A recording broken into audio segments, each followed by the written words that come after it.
नमस्कार दोस्तों, स्वागत है आपका इन्फोदरिया के एक नए वीडियो में। और इस वीडियो को शुरू करने से पहले आप सभी को इन्फोदरिया की पूरी टीम की तरफ से शिक्षक दिवस की हार्दिक शुभकामना।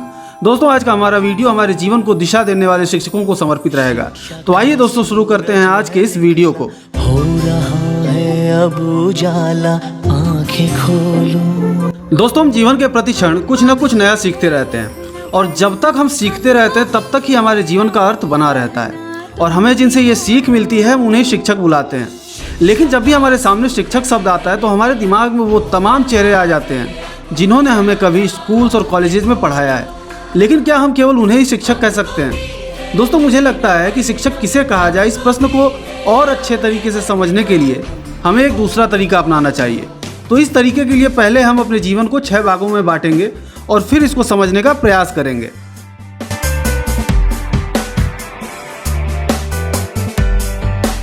दोस्तों, इस पृथ्वी पे हमारे जीवन की शुरुआत और हमारे जीवन में शिक्षा की शुरुआत हमारे जन्म से ही हो जाती है। लेकिन जब हम किसी नवजात बच्चे को देखते हैं तो ऐसा लगता है कि वो रोने, खाने, सोने और अपने डायपर्स खराब करने के अलावा और कोई काम नहीं करता होगा।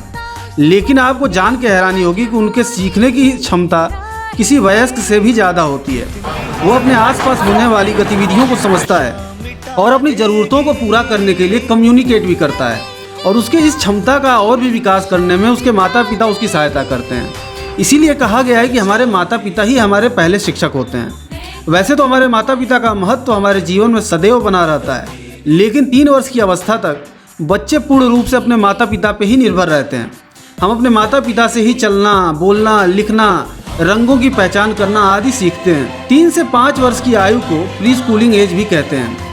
इस समय में हमारा समाज से प्रथम परिचय प्ले स्कूल के माध्यम से होता है, जहां हम अपने माता पिता से पहली बार अलग होते हैं और अपने ही जैसे अन्य बच्चों से हमारा परिचय होता है।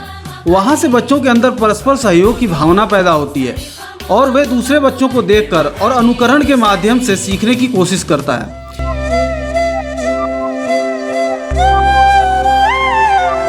दोस्तों, बाल्यावस्था या चाइल्डहुड हमारे जीवन में बहुत ही महत्वपूर्ण स्थान रखता है। अक्सर लोग कहते हुए मिल जाएंगे कि यार बचपन के दिन कितने अच्छे थे, हमें किसी बात की कोई टेंशन ही नहीं थी।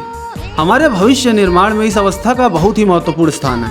अगर शिक्षाविदों की माने तो यही वो अवस्था होती है जिसमें ये तय हो जाता है कि हम आगे चल के क्या बनने वाले हैं। इसलिए इस अवस्था में शिक्षा का महत्व और भी बढ़ जाता है। बाल्यावस्था की इस शिक्षा में हमारे माता पिता, विद्यालय के शिक्षक और हमारे समाज का बहुत बड़ा प्रभाव पड़ता है। आपको याद होगा कि जब स्कूल से होमवर्क मिलता था तो उसे पूरा करने में हमारे माता पिता और बड़े भाई बहन भी हमारे साथ लग जाते थे। इसलिए कहा जा सकता है कि इस उम्र में हमारे शिक्षक, स्कूल के अध्यापक, माता पिता और हमारे परिवार के सदस्य होते थे।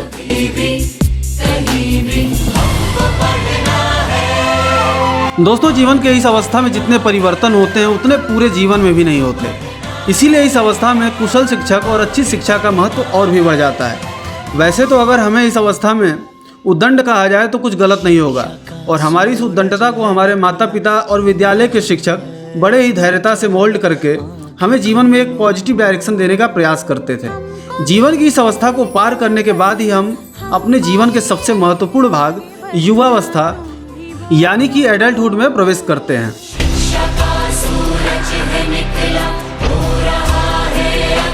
दोस्तों, जीवन के इस पड़ाव में हमारी हायर स्टडीज़ की शुरुआत होती है और हम उसे पूरा करके या तो किसी रोज़गार में लग जाते हैं या फिर खुद का रोज़गार आरंभ करते हैं और हम अपने पूरे ज़िंदगी की शिक्षा का निचोड़ इस स्टेज पे यूज करते हैं। समय के साथ हमारी भी घर गृहस्थी बसती है और फिर हम भी अभिभावक के रोल में आ जाते हैं।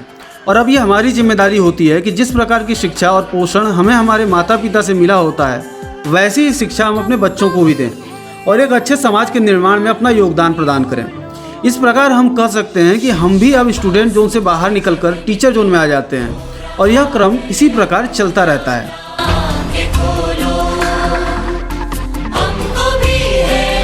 दोस्तों, जीवन की यह अवस्था युवावस्था और वृद्धावस्था के बीच की अवस्था होती है और अगर किसी मिडिल क्लास फैमिली के व्यक्ति की बात करें तो वह इस कालखंड में धनार्जन और अपने बच्चों के उच्चतर शिक्षा के कार्य में लगा रहता है। और अगर ये कहा जाए कि जीवन के ये 15 साल वो अपने लिए नहीं बल्कि अपने परिवार के लिए जीता है तो कुछ गलत नहीं होगा।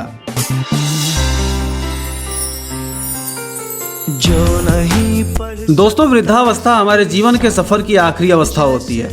60 साल की उम्र के बाद ज़्यादातर लोगों के अंदर सीखने की ललक समाप्त होने लगती है।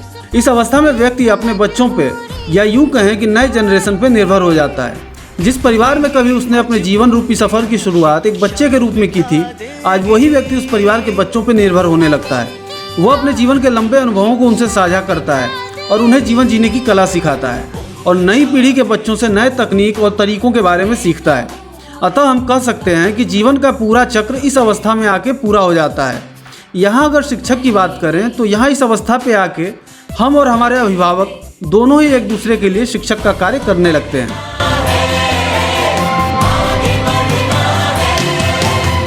दोस्तों, प्रश्न ये आता है कि आखिर 5 सितंबर के दिन में ऐसा क्या खास है कि आज ही के दिन शिक्षक दिवस मनाया जाता है। तो दोस्तों, आपकी जानकारी के लिए बता दूं कि 5 सितंबर को ही भारत के द्वितीय राष्ट्रपति डॉक्टर सर्वपल्ली राधाकृष्णन जी का जन्म हुआ था और उन्हीं की याद में हम शिक्षक दिवस मनाते हैं। दोस्तों, शिक्षक दिवस मनाने की शुरुआत कैसे हुई, इसके बारे में एक बड़ी ही दिलचस्प घटना है जो मैं आप लोगों को बताना चाहता हूँ। वह यूँ कि जब राधाकृष्णन जी 13 मई 1962 को भारत के राष्ट्रपति बने, तब उनके जन्मदिन के अवसर पर उनके द्वारा पढ़ाए गए कुछ छात्र उनके पास उनके जन्मदिन को मनाने की इजाज़त मांगने आए और राधाकृष्णन जी ने छात्रों से बड़ी ही विनम्रता से कहा कि अगर आज के दिन आप लोग मेरा जन्मदिन मनाने के बदले शिक्षक दिवस मनाएं तो यह मेरे लिए बड़े ही गर्व की बात होगी। और फिर क्या था, एक वो दिन था और एक आज का दिन। प्रत्येक भारतीय आज भी 5 सितंबर का दिन शिक्षक दिवस के रूप में मनाता है। दोस्तों, राधाकृष्णन जी अपनी सफलता में अपने शिक्षकों के योगदान को सबसे महत्वपूर्ण मानते थे।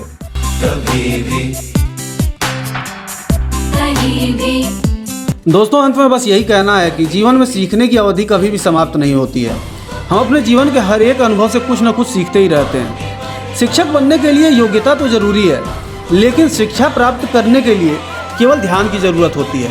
हमें स्कूल्स, कॉलेजेस और यूनिवर्सिटीज़ में किताबी ज्ञान मिलता है तो समाज से दुनियादारी का भी ज्ञान मिलता है। इसलिए हमें अपनी योग्यता के पैमाने को थोड़ा कम करके ही किसी को आंकना चाहिए, क्योंकि कभी कभी रास्ते में मिला हुआ अनजान व्यक्ति भी ऐसे बातें बता जाता है जो कि हमारे ज्ञान कोश में बढ़ोतरी कर सकता है। अगर आपको हमारा आज का वीडियो पसंद आया हो तो इस वीडियो को लाइक करें और अपने प्रियजनों से शेयर करें। और अगर आपने अभी तक हमारे चैनल को सब्सक्राइब नहीं किया है तो इस चैनल को सब्सक्राइब करें। दोस्तों, अपना कीमती समय देने के लिए आप लोगों का धन्यवाद।